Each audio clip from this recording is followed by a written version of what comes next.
তৃণমূল কংগ্রেসের সাংগঠনিক বড় পদে এবার কি নতুন মুখ? যদি আরো ভালোভাবে বলি, তৃণমূল কংগ্রেসের সাংগঠনিক কোনো বড় পদে এবার কি একেবারে তরুণ মুখ? কেন তার প্রয়োজন পড়লো? তিনি কে?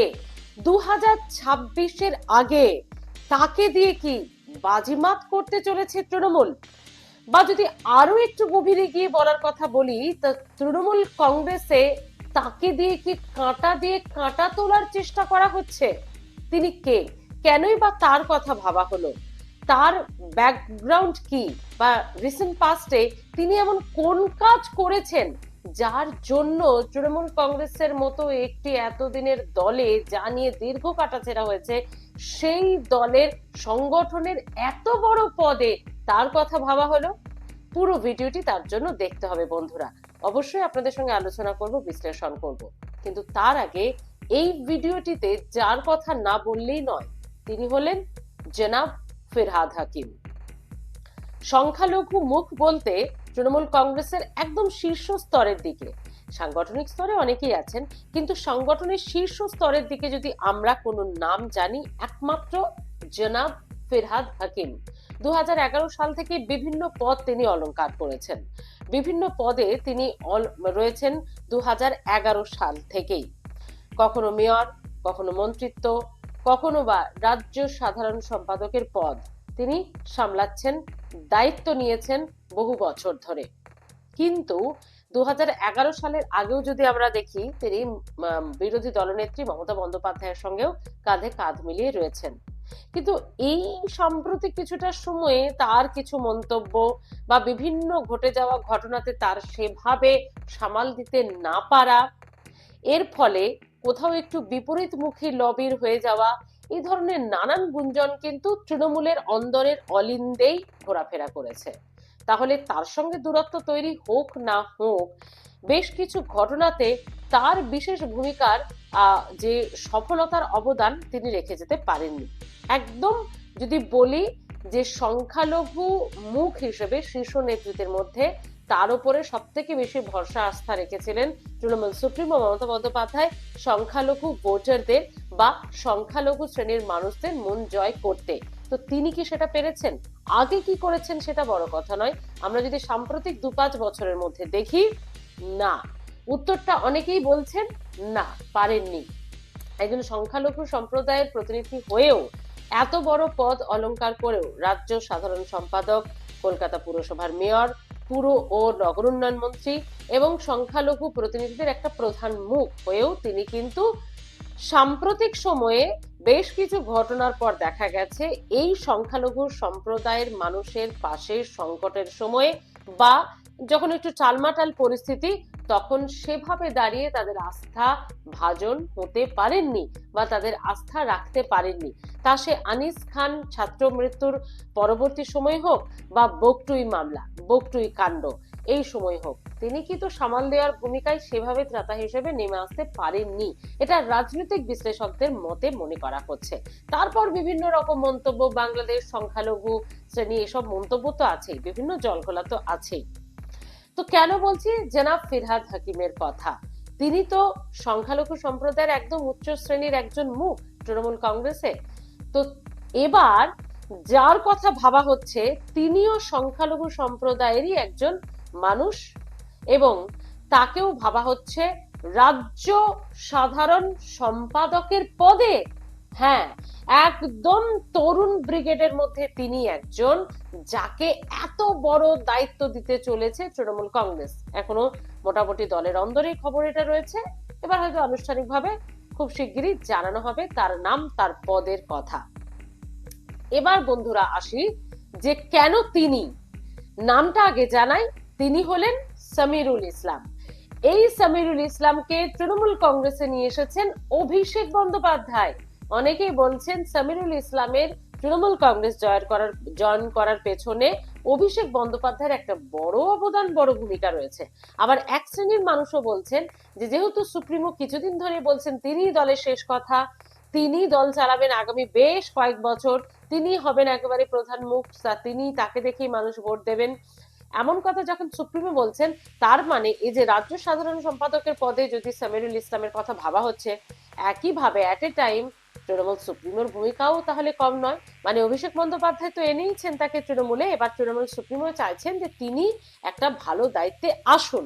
একেবারে তরুণ ব্রিগেডের একজন প্রতিনিধি এবং সংখ্যালঘু সম্প্রদায়েরই একজন মানুষ এই সামিরুল ইসলাম।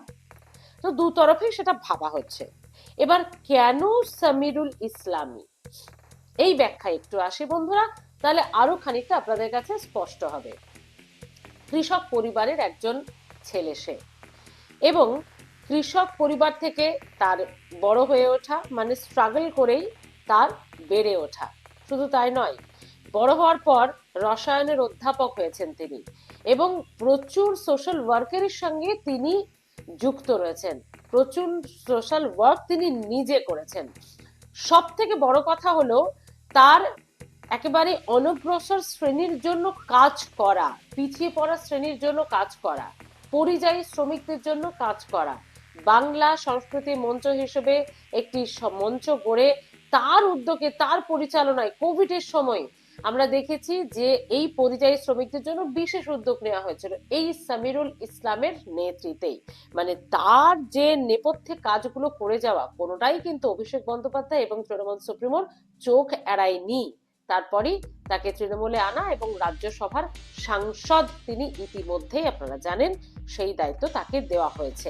এবার দল চাইছে বা সুপ্রিমো বা অভিষেক বন্দ্যোপাধ্যায় চাইছেন তিনি আরো বড় দায়িত্বে যান এবং রাজ্য সাধারণ সম্পাদক যে এই পদই তিনি সামলাক, এটাই চাইছে দল। কেন সামিরুল ইসলাম, তার আরো অনেকগুলো ব্যাখ্যা রয়েছে, জানাবো।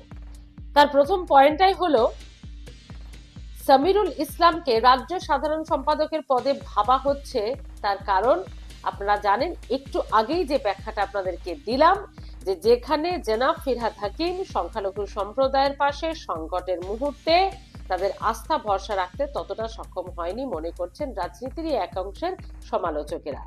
সে কারণেই, যেহেতু খুব ভালো কাজ অনগ্রসর শ্রেণীর জন্য ইতিমধ্যেই করে দেখিয়েছেন সামিরুল ইসলাম, তিনি কি সেই গ্যাপিংটা পূরণ করতে পারবেন?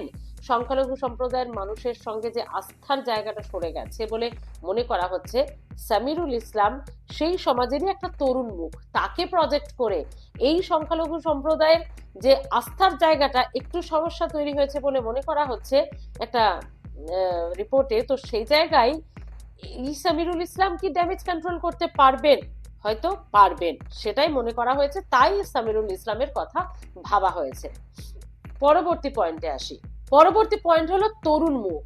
এখন অভিষেক বন্দ্যোপাধ্যায় বেশ কয়েক বছর ধরে বলছেন যে একটা বয়সের পর যে কোনো মানুষকে অবসর নিতে হয়, তা সে চাকরি হোক, তা সে তার দায়িত্ব হোক, তার পদ হোক, সে থাকবে, মানে মাথার উপরে বর্ষিয়ান নেতা হিসেবে, বর্ষিয়ান মানুষ হিসেবে থাকবেন, কিন্তু তাকে যে গুরু দায়িত্ব দেওয়া হয় সেখান থেকে তার সরে আসা বা অব্যাহতি নেওয়া দরকার, শারীরিক মানসিক সব দিক থেকে।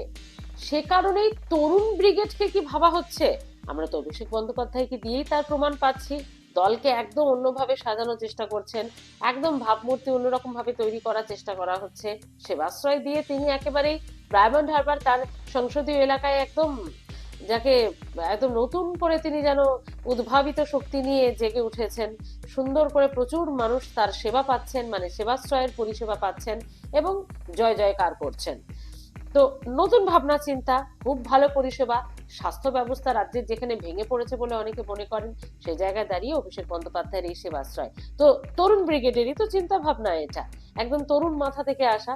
তো সে কারণে সামিরুল ইসলামকে মনে করা হচ্ছে যে তিনিও যেহেতু একজন তরুণ ব্রিগেডেরই প্রতিনিধি, একদম তরুণ প্রজন্মের, সে কারণেই দলে বড় বড় দায়িত্বে তরুণরা আসুক, এটা চাইছে দল বা অভিষেক বন্দ্যোপাধ্যায় বা মমতা বন্দ্যোপাধ্যায়, সেই কারণেই সামিরুল ইসলাম। এবং আরো একটি বিষয়, একটু আগে আপনাদের সঙ্গে যেটা আলোচনা করলাম, যে তার একদম মানে যে গুরুত্বপূর্ণ পয়েন্টগুলো তার সঙ্গে রয়েছে, তা হলো সামাজিক কাজকর্ম, মানে সোশ্যাল ওয়ার্কার, মানে জনসংযোগ। জনসংযোগ নাকি খুব ভালোভাবে করতে পারেন সামিরুল ইসলাম, তিনি মানুষের দরবারে পৌঁছতে পারেন। এই যে কানেক্টিভিটিটা, কারণ রাজনীতিতে জনসংযোগের কিন্তু একটা বিশাল বড় গুণ, যেটা অনেকেই স্বীকার করেন যে সংখ্যালঘু সম্প্রদায়ের সঙ্গে আস্থা রাখার, জনসংযোগ রাখার কাজটা খুব ভালোভাবে করতেন মুকুল রায়। মুকুল রায় তিনি যতটা করতে পেরেছেন জনাব ফিরহাদ হাকিম কিন্তু তিনি সেই সম্প্রদায়ের মানুষ হয়েও করতে পারেননি। এটা অনেকেই রাজনীতির সমালোচকরা বলছেন এখন। তো সেই জায়গায় দাঁড়িয়ে এটা হয়তো পারবেন, যেহেতু তার ছাত্র জীবন থেকে সেই জনসংযোগের কাজটা করেছেন সামিরুল ইসলাম, মানে সোশ্যাল ওয়ার্কার হিসেবে, তাই এটা খুব গুরুদায়িত্বের সঙ্গে তিনি পালন করতে পারবেন মনে করা হচ্ছে, সে কারণেই সামিরুল ইসলাম। তো বন্ধুরা, এই 3-4টে পয়েন্ট কেন সামিরুল ইসলাম, সেই বিষয়গুলো আপনাদের সামনে তুলে ধরলাম। একদম তার কোন পরিবার থেকে বিলং থেকে এখনো পর্যন্ত তার কাজ। কিন্তু একটা পয়েন্ট তো এখনো আলোচনা করা বাকি রয়ে গেল, কাঁটা দিয়ে কাঁটা তোলার চেষ্টা। জনাব ফিরহাদ হাকিম সংখ্যালঘু সেলের একজন, যেমন গুরুদায়িত্ব রয়েছেন অনেক নেতারাই, তেমন তিনি কিন্তু শুধু এই সেলকে দেখা নয়, রাজ্য সাধারণ সম্পাদকের পদ দায়িত্ব নিয়ে সামলানো, মন্ত্রিত্ব সামলানো, মেয়র পদ সামলানো, এবং রাজ্যে যদি সংখ্যালঘু সম্প্রদায়ের প্রধান মুখ হিসেবে তৃণমূলে কেউ থেকে থাকেন একেবারে উচ্চ স্তরে, তো উচ্চ স্তরের নেতা হিসেবে, প্রথম সারি নেতা হিসেবে ববি হাকিম। দলের মধ্যে তাকে নিয়ে যে একটা গুঞ্জন চলছে, এটা তো আর আমার বলার অপেক্ষা রাখে না, আপনারা সকলে এতদিনে রাজনীতি নিয়ে যারা নাড়াঘাটা করেন তারা জেনে গেছেন। তো এই কাঁটা দিয়ে কাঁটাতে তোলার চেষ্টা, এটা আমি বলছি না বন্ধুরা, বলছেন রাজনীতির সমালোচকদের একাংশ। মানে কোথাও গিয়ে কি একে একটা বিকল্প ভাবা শুরু হয়ে গেছে, এবং সেই বিকল্পটা সংখ্যালঘু সম্প্রদায়ের আস্থা রেখেই জনাব ফিরহাদ হাকিমের জায়গায় সামিরুল ইসলাম। মানে এই জায়গায় কি বিকল্প তৈরি করছে দল? তাহলে এই বিষয়টিতে আপনাদের মতামত অবশ্যই জানতে চাইবো। সামিরুল ইসলাম রাজ্য সাধারণ সম্পাদকের পদ কিভাবে সামলাতে পারবেন, মানে তিনি কতটা পারফেক্ট হবেন, এবং কোথাও একটা গিয়ে কি ফিরহাদ হাকিমেরই বিকল্প হতে চলেছেন সামিরুল ইসলাম, খুব স্ট্র্যাটেজিক্যালি ভাবলে আপনারা দেখবেন পয়েন্টগুলো কিন্তু পরিষ্কার হয়ে যাচ্ছে। তাতে কেউ মানে বিরাগ ভাজনও হবেন না, কোনো সম্প্রদায় বিরাগ ভাজন হবে না, কোনো মানুষের আস্থাও নষ্ট হবে না যে আমাদের সম্প্রদায়ের একজন নেতা ছিলেন তাকে সরিয়ে দেওয়া হলো, তাদের সম্প্রদায়ের মানুষের থেকেই আনা হচ্ছে। স্ট্র্যাটেজিক্যালি কি এই বিষয়টা ভাবা হচ্ছে? অবশ্যই জানাবেন। এবং 2026-এর আগে এই তরুণ মুখ, এত বড় সাংগঠনিক পদ তার আনাটা কত বড় সফলতা পেতে চলেছে, বা আদৌ কত বড় কাজে লাগবে 2026-এর আগে, কত বড় সিদ্ধান্ত হতে চলেছে তৃণমূলে, অবশ্যই জানাবেন। যদিও বন্ধুরা এখনো সাংগঠনিক স্তর থেকে পুরোপুরি জানানো হয়নি সিদ্ধান্ত দলের অন্দরে, এটা সূত্রের খবর, হয়তো 2-1 দিনের মধ্যে সেটা জানানো হবে। আপনাদের মতামত অবশ্যই জানতে চাইবো, কমেন্ট বক্সে এসে প্রচুর মতামত আপনারা দিচ্ছেন প্রত্যেকটি ভিডিওতে, ভালো লাগছে, আর এটাতেও তাই আশা করছি, জানাতে ভুলবেন না।